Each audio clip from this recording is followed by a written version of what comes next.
السلام علیکم ورحمت الله وبرکاتہ. ما ګرانو مسلمانانو، موږ همیشه دا دعا د الله پاک نه غواړو چې یا الله موږ ته جنت الفردوس په نصیب کې کړه. نو هغه کوم عملونه دي چې الله پاک هغې باندې یو مسلمان ته جنت الفردوس ورکوي. الله پاک دغه عملونه موږ ته قرآن کې ښودلي دي.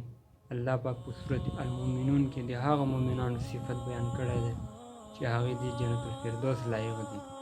نو هر مؤمن، هر مسلمان د دې شوق لري او د دې ارزو ارمان لري چې جنت الفردوس ته لاړ شي. نو دغه عملونه کوو چې انشاءالله الله به هغې ته جنت الفردوس ورکوي.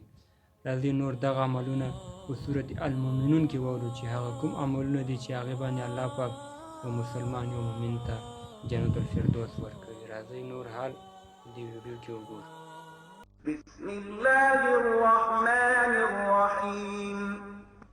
د الله په نوم چې ډېر زیات مهربان، پوره رحم لرونکی دی. قد أفلح المؤمنون الذين هم في صلاتهم خاشعون. په باوري ډول هغه مؤمنانو برای موندلی دی چې په خپل مانځه کې خشوع غوره کوي، یعنې عاجزي او تواضع څرګندوي. والذين هم عن اللغو معرضون. له عبثو خبرو څخه لرې اوسي. والذين هم للزكاة فاعلون. د زکات په کړنچارې عمل کوي. والذين هم لفروجهم حافظون إلا على أزواجهم أو ما ملكت أيمانهم فإنهم غير ملومين. فمن ابتغى وراء ذلك فأولئك هم العادون. د خپلو شرمځایونو ساتنه کوي، پرته له خپلو میرمنو او هغو ښځو څخه چې د هغو وینځي وي چې پر هغو باندې په جنسي نږدېوالي هغوی د پړه کېدو وړ نه دي.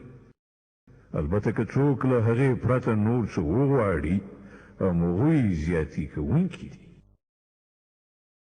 والذين هم لأماناتهم وعهدهم راعون. او هغه کسان به چې د خپلو امانتونو او د خپلو ژمنو او تړونونو لحاظ ساتي.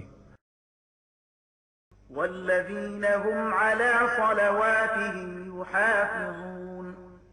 او هغه چې د خپلو لمونځونو ساتنه کوي.